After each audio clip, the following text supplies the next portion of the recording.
fact, I read Wednesday night one of those guys saying the Cubs will be the most active team at the deadline, and they are all in to try and win a World Series.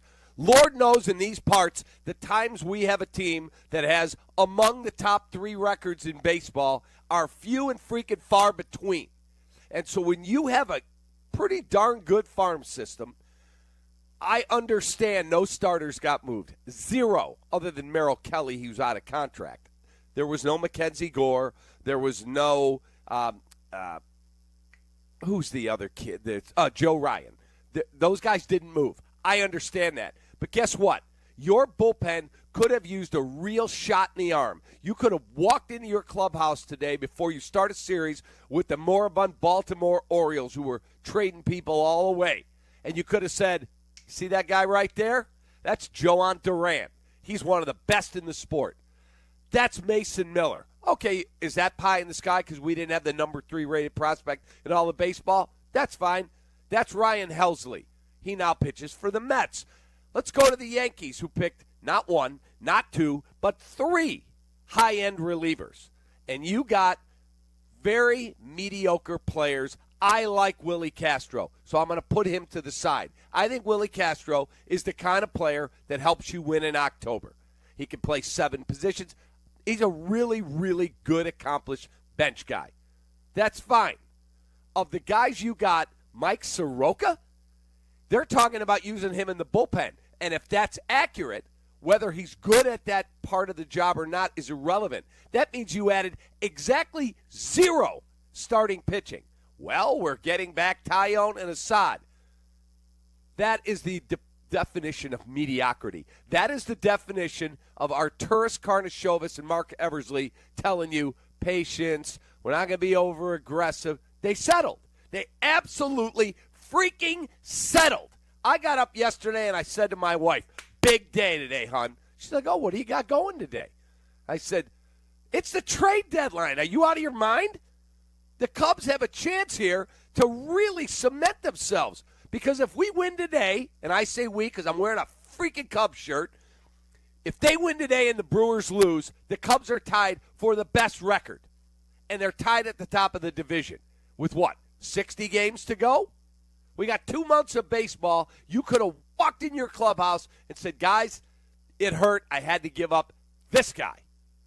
I don't care about prospects. I don't. Not when my team's good. My team has a chance. That is my favorite freaking team in sports. Number 1. It courses through my veins. I cheer for them. It breaks my heart every year when baseball ends. And more often than not, we're not there playing.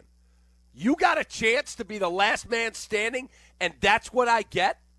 I get a collection of Mike Soroka and the kid from Pittsburgh and Andrew Kittredge. That's not moving the needle, man. Minnesota was open for business. They have exactly 2 players, 2, that they have under contract for next year. 2. They traded everybody away except Joe Ryan. You couldn't get Joanne Durant? You couldn't do it? You couldn't have called somebody, Camilo Doval, who ends up with the Yankees? San Francisco was trading everybody away. They're like, we're out. There's no way that you sat down at your desk yesterday in Wrigley Field and said, I'm going to give us the best chance to win. We prospect hugged, and that pisses me off. Jed Hoyer. But make sure you go buy your City Connect light blue jersey with the cool logo, and make sure you pack us today, and make sure you buy our $14.50 beer, and make sure that you park in our lots, and make sure you subscribe to Marquee and pay $20 a month. And they will, because the team's good.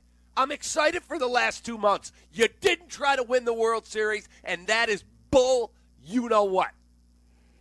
Yeah, Jed Hoyer, Cap, did not have a commitment to winning, not a commitment to winning the World Series or having a deep playoff run. Now, here's the thing. You have to rely on the core, and that's fine. There's nothing wrong with relying on the core. There's a reason why that you have the one-loss record that you have right now. There's a reason why the Cubs are one of the best teams in baseball, because the core has gotten you there. And it's amazing how this has happened with the litany of injuries that the Cubs have had and not having the strongest rotation. The offense has been good enough to keep you in ball games. But I think it's very clear. if you're a Cubs fan this morning, Cap, that Jed Hoyer and the Cubs brass were not trying to win the pennant this year by adding on San Diego, Houston, Yankees, Kansas City even.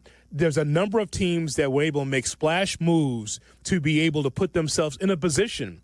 Again, Mariners, I mean, again, it's not necessarily saying that those teams are guaranteed to win the World Series, but this is absolutely the opposite of trying to be all in. It is true what you laid out because all of the writers, all of the experts in Major League Baseball kept reporting that the Cubs were all in, that they would pick up the phone. No one's more active than the Cubs. Nobody's making more calls than Jed Hoyer.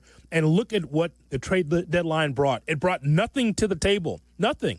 There's some players here or there, but it's not the big splash move that you say, boy, this key bat can put us over the edge. This one starting pitcher can make sure you are solidified as a playoff contender. And they didn't do that, Cap. So here's the lesson for everybody today. The lesson is that when you hear conjecture about how a GM is all in or a general manager is picking up the phone or a front office is really active, don't believe it until you see it. All that is rumor and innuendo until you actually see a deadline in which you say, oh, my God, it is true. The Cubs actually have a commitment to winning. This whole idea over the last month and a half that Cubs are all in, Cubs are all in.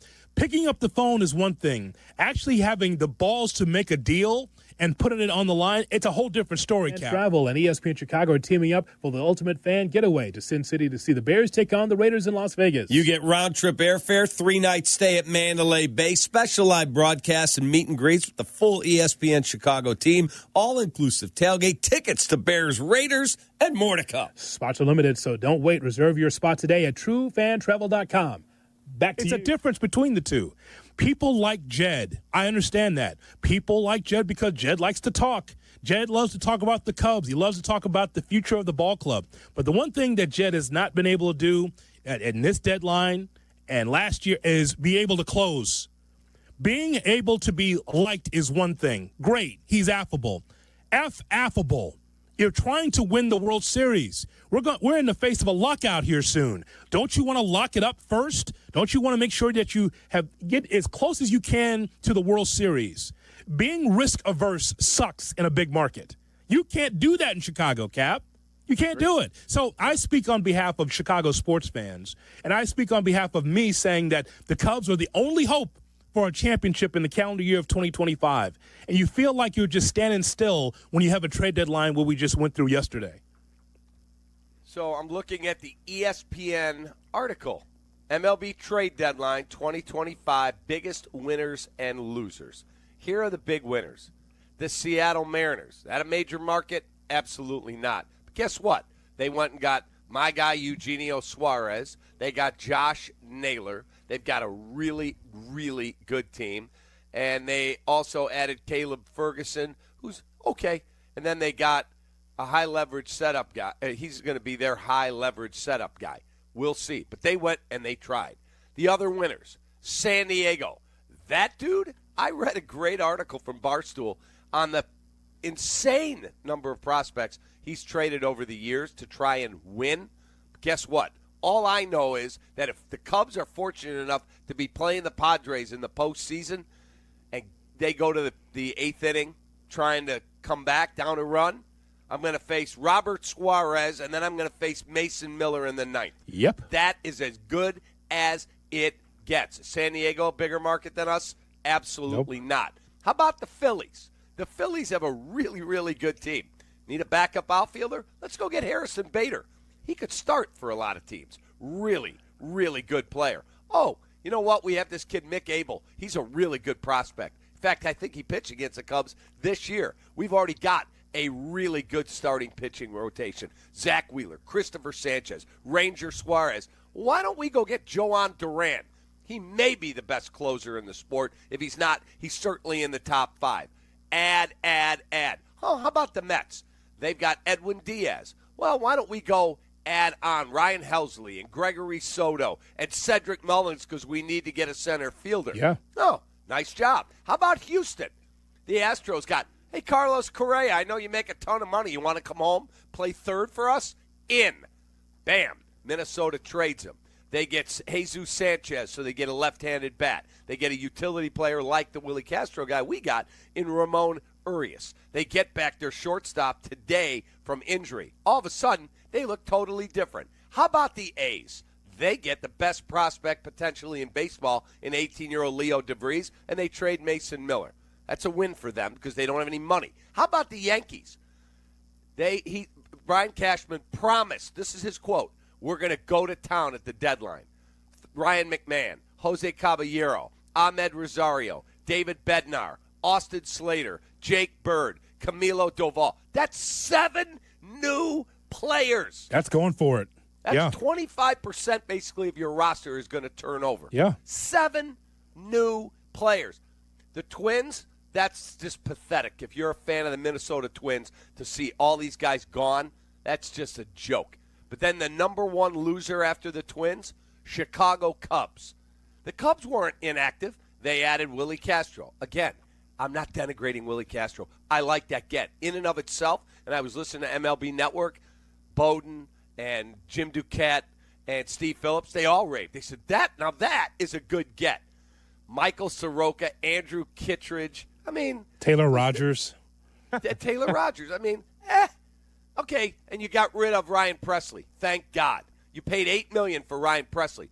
Maybe if you'd have not taken him and taken the $8 million and added a little more, you could have signed a better reliever in the offseason. But we never push all our money in. We don't. We never start the season pushing our chips in to a pretty uncomfortable level, and that comes from ownership. That's not Jed. That's ownership. You didn't even need to push him to an uncomfortable level. You needed bullpen help. You needed starting pitching. It was 2 obvious things. I'm talking about before the season. I agree with you there, but like the Yankees got Bednar, they got Bird, they got Camilo Doval. How many top 100 prospects did the Yankees give up? Thank you. 0. See, that's the whole thing about being risk-averse, Cap. He's holding on to these prospects. You know what, those prospects in the minor leagues, they're going to grow old and gray and never see Wrigley Field at this point in time. Because he's holding his cards so tight to the vest. You can't play them all, Hoodie. You cannot. I get that. And so this is why Soroka and Kittredge and Rogers, they might end up being like nice depth pieces, but it does not get the fan base fired up, 1. And 2, they're not necessarily difference makers. Across the whole landscape of what we saw yesterday, and it was a flurry of trades, how the Cubs could not get themselves a big fish, if nothing else, for starting pitching, if nothing else. The idea that you have minor league talent and you're just going to hold your cards, it just shows you that's just Cubs business as usual. And here's the thing. What you want as a fan is to be able to change the narrative, right? You just don't want to just go into another trade deadline and say, oh, Jed's not going to do anything because Jed's got his contract and now he's going to have his feet up. You want to change that narrative. You want to say, look at baseball.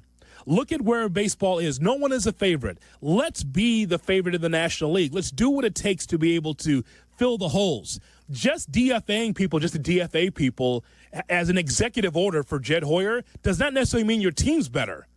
Yeah, that's exactly what he said. Like, it's been a ton of DFAs, great. But do you have the depth pieces to be able to have a long sustained run in the playoffs? The answer is no, unless this core hits like hell. But you know what one really, really ticked me off? So right at the deadline, I'm like, how are the Twins holding on to Griffin Jax? Yeah. Who's really, really good as a setup guy. I'm like, boy, I'd love to have Griffin Jax. They're trading everybody other than Joe Ryan because they can build around a young, controllable starter. Okay, they're not going to trade him. That's fine. Griffin Jax, there's no way they're holding him. And right near 5 o'clock, I hear Jim Duquette on MLB Network Radio. Well, there it is. Griffin Jax is off the board. And I'm like, Cubs. He's going to Tampa. They got Adrian Hauser. Why didn't we get Adrian Hauser? Let me ask you a question. Adrian Hauser's throwing the ball really well. He is. Now, maybe the Cubs will tell you Assad and Tyone are as good as Adrian Hauser. But what if those guys don't respond well coming back from injury? Who's making that start? What if? They both have been out for a lot. Assad hasn't pitched this year. What if he comes in and goes, oh, God, my oblique? Yeah. I mean, come on, man. I don't get it. I don't get it. And the reason why you make those deals is because if some cast-off, some guy from a bad team or a middling team, non-playoff team, and you put them in that environment, and all of a sudden they feel reborn. It's not that way across the board, but at least you try. And they didn't try. They just said, "Oh, we got a couple of guys on the scrap heap. That's as good as making a deal." It's so bad. It's so bad on the part of Jed Hoyer. You hope that the core can come through, because otherwise, Cap, it's just another sunk lost season. His line yesterday that it would have been so detrimental to their future to make the deals that they were trying to make. How many elite prospects did Tampa give up for Griffin Jackson, Adrian Hauser? Zero. And the future is now. Is he kicking the can down the road to 2026, 2028, 2029? It's about now. It's about winning a World Series now. I can understand if you're the White Sox, Cap, if you're trying to build towards something for the future. The Cubs, it's about today, winning the World Series this season. So I got a tweet at me from Mark Potash, used to be with the Sun-Times. Yeah. And he said sometimes the best trades you make are the ones you don't. And my response to him was, Mark, either you try to win when you have a strong chance or you don't. Around Chicago, these chances are few and far between. They have one of the best records in baseball. This is not the 51-50 Cubs. They're 4 back in the wild card, and can they sneak in? No. This is a really, really good team. Oh, and by the way, Kyle Tucker's a free agent at the end of the year. And let me just set that record straight.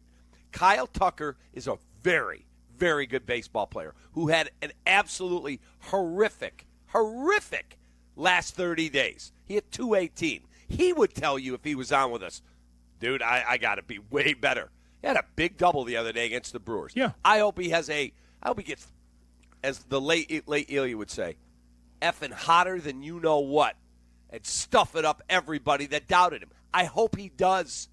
In the end, I want them to re-sign him. But guess what? He may not be here next year. And the way that they comported themselves at the deadline, and I've been predicting they're going to get him, and yesterday Jeff Passan said he's predicting the Cubs will re-sign Tucker. I hope they do. But what if 12 months from right now, Owen Casey is here and he's playing great, and you have 5 guys on the injured list for the year? That absolutely can happen. Right now, you got a chance. You have a chance every godforsaken day. And you didn't take it seriously. And the biggest thing, you took your fan base for granted. And that sucks as a fan.